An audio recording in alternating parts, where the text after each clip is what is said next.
Gusto en saludarles.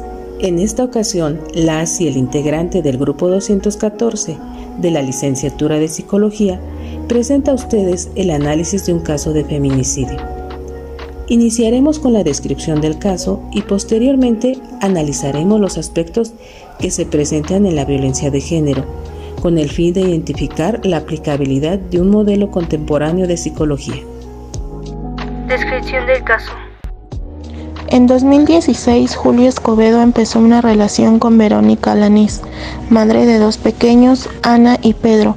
El romance duró apenas un par de meses, tiempo durante el cual la familia de la joven conoció muy poco de la supuesta pareja de Verónica.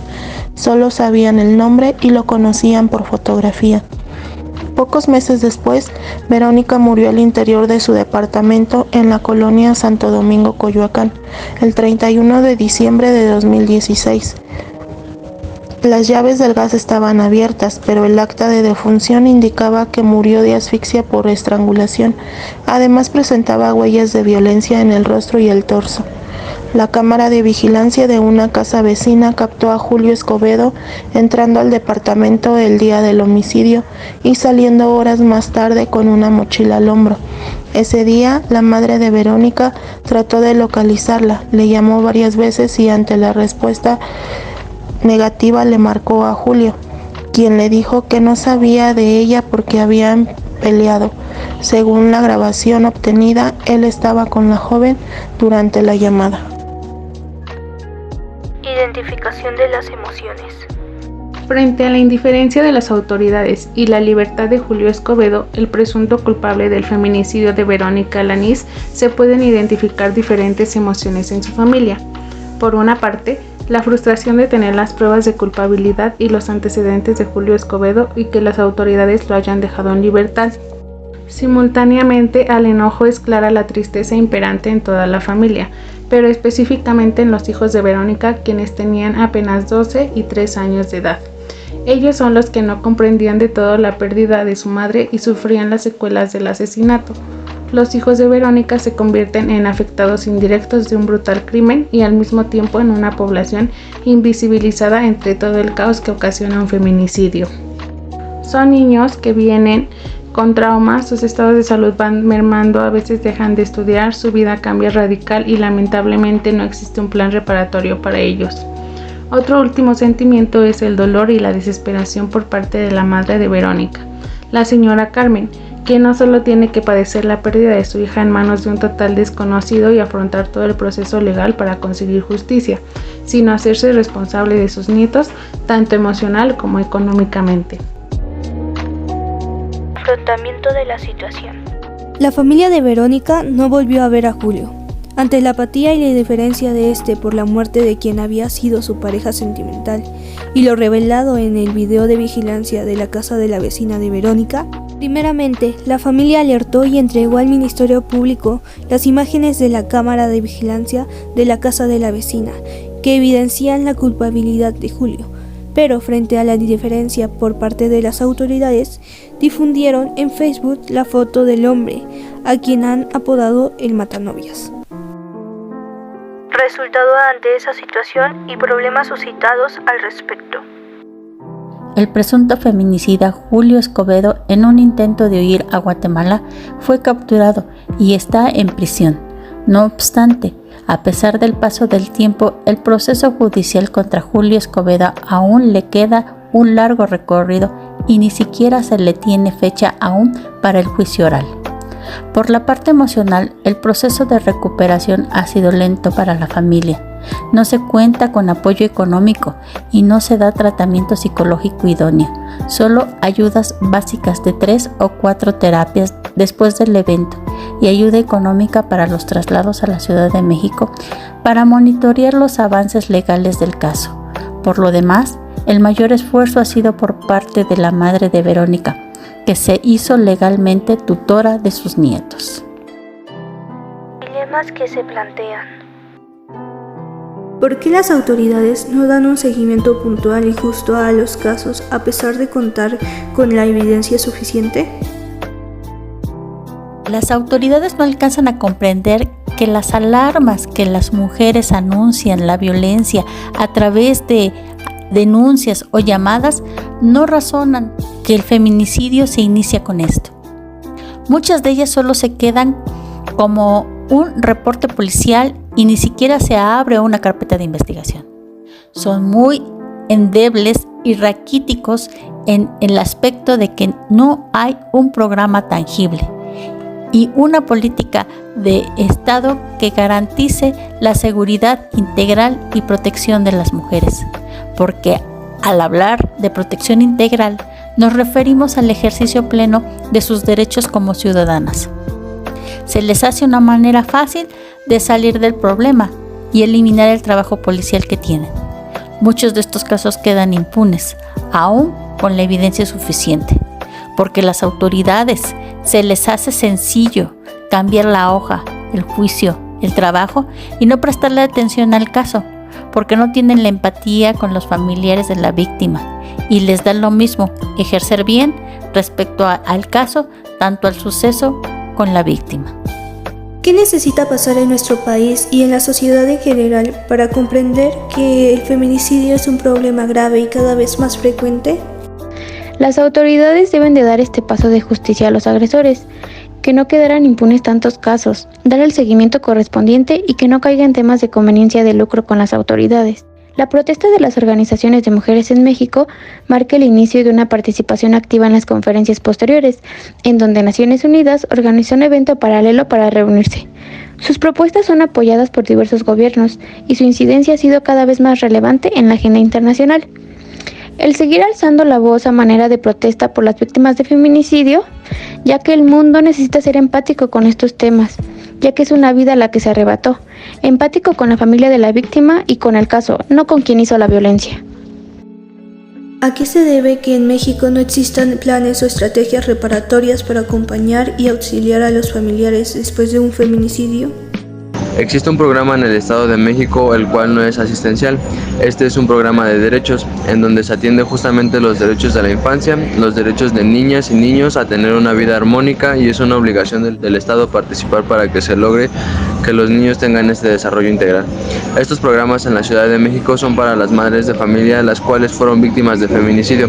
El primero tiene que ver con la reparación integral a la familia, el segundo con la atención psicosocial para que los parientes puedan restablecer, incorporarse nuevamente a su proyecto de vida, y el tercero se destina al desarrollo integral de las niñas, niños y adolescentes huérfanos por feminicidio o desaparición de la madre.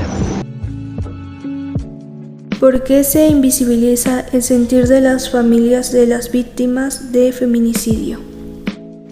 Las familias de la víctima del feminicidio y el Observatorio Ciudadano Nacional del Feminicidio reconocieron que se han creado unidades especializadas, fiscalías a protocolos de investigación, modelos de atención, pero advirtieron que la situación no mejora, pues aún siguen en estos espacios funcionarias y funcionarios públicos incapaces de aplicar la perspectiva de género. Las familias de las víctimas de feminicidio acusan desintereses, indiferencia y revictimización tanto de ministerios públicos como de la Policía de Investigación.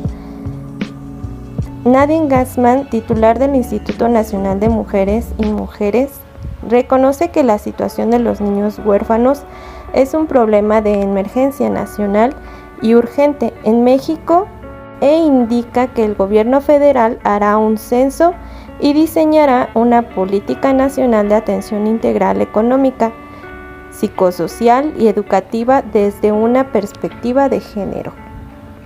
Es aceptable que la ayuda y movilización social se realice solamente para conseguir justicia ante un feminicidio, pero no se trabaje en apoyar a las familias. Los familiares, los movimientos feministas y las defensoras de derechos humanos declaran su indignación por no encontrar respuesta en las autoridades. Y el daño no solamente afecta a las familias, sino lastima al tejido social y a la sociedad. Ser madre o familiar de una víctima de feminicidio significa entregarse a una lucha desgastante y dolorosa, que usualmente no encuentra justicia ni reparación. Una estimación inicial indica que en 2018 más de 8.100 niños quedaron en orfandad, al multiplicar los feminicidios y homicidios dolosos contra mujeres. 1.500 según el registro del secretario ejecutivo del Sistema Nacional de Seguridad Pública, por la tasa de natalidad de 2.21 hijos por mujer, según la Encuesta Nacional de la Dinámica Demográfica. Algunas mujeres asesinadas no tenían hijos, pero otras llegaban a tener hasta 5. Una gran preocupación es que de estos niños no se sabe con quién están, si reciben atención, si van a la escuela. La investigadora María Salguero desde 2018 registra a los huérfanos en su mapa de feminicidios. La Ley de Acoso de las Mujeres a una vida libre de violencia ordena garantizarles servicios jurídicos, médicos y psicológicos como víctimas indirectas, pero en la práctica la respuesta es desigual y deficiente en los distintos estados, coinciden los especialistas.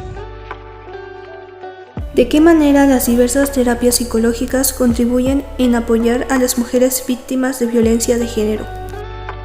A la mujer que vive violencia le es difícil pedir ayuda.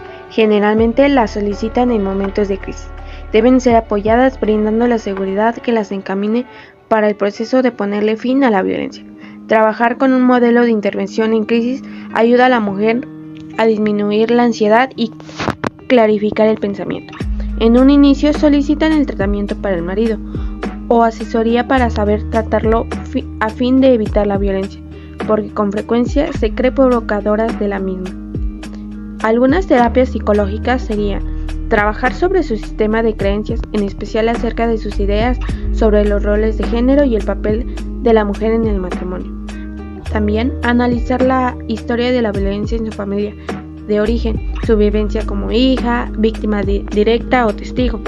Trabajar el sentimiento de vergüenza que le genera ser maltratada, como analizar el miedo al maltratador, así como la dependencia. Otra terapia sería trabajar sobre el sentimiento de culpa, estimular que sea activa en resolver una situación, estimular su propia autonomía y desarrollo, en especial frente a la figura masculina y frente a la sociedad, como favorecer el desarrollo de su autoestima y favorecer la ampliación o formación de su red de apoyo familiar y social, como también la terapia de ayudarla a elaborar el duelo por las pérdidas. Se puede apoyar desde los modelos contemporáneos de la psicología a las mujeres que sufren violencia de género. Fundamentos del enfoque centrado en la persona, terapia humanista desarrollada por Carl Roger, la cual plantea una radical confianza en la capacidad innata del ser humano para encontrar por sí mismo los recursos necesarios para vivir su vida de la mejor manera posible. Esta tendencia natural al crecimiento puede ser desplegada a partir del encuentro con el psicólogo, capaz de establecer un vínculo que se caracterice por la ausencia de amenaza y por la presencia de empatía, aceptación y autenticidad. Es una manera de comunicarse con la persona en la cual el profesional le ayuda para desarrollar sus propios recursos para vivir mejor. Él o la profesional colabora con la cliente para que ésta se ayude a sí misma sin dirigir ni juzgar, a fin de que asuma la responsabilidad de los cambios que puede hacer en su situación en este momento. La terapia Gestalt también proporciona herramientas en el aquí y ahora, que permiten a la persona un apropiado afrontamiento de situaciones difíciles, a través de un análisis de cuáles son las necesidades y cuáles son los recursos personales y sociales del entorno. Cuando la persona se encuentra en desequilibrio, según la teoría Gestalt, esta desarrolla y se mueve dentro de los mecanismos neuróticos que son la confluencia, proyección, introyección y retroflexión, que buscan el equilibrio interno manteniendo el proceso homeostático natural en cada individuo. Enseñanza del caso. Este tipo de casos evidencian la precariedad del sistema judicial y del social en general para atender tempranamente y de manera adecuada los casos de feminicidio y los efectos en las familias. Existe la Ley General de Víctimas en México que establece mecanismos para apoyar a los afectados por feminicidio. La realidad es muy diferente y ni siquiera todos los estados cuentan con comisiones de atención a las víctimas. Los feminicidios y las violencias contra las mujeres es un tema cada vez más recurrente y que es necesario erradicar desde lo legal y psicológico, y a pesar de que existen esfuerzos por las autoridades y se están haciendo cosas, es necesario tener otras respuestas para evitar más víctimas y familias rotas. Es necesario hacer más, mejor y más rápido para responder al fenómeno que nos está quitando la vida de las mujeres. Agradecemos por su atención y cerramos esta sesión con una frase de Kofi Annan. La violencia contra la mujer tiene un alcance mundial y se presenta en todas las sociedades y culturas, afectando a la mujer sin importar su raza, etnia, origen social, riqueza, nacionalidad o condición. Gracias.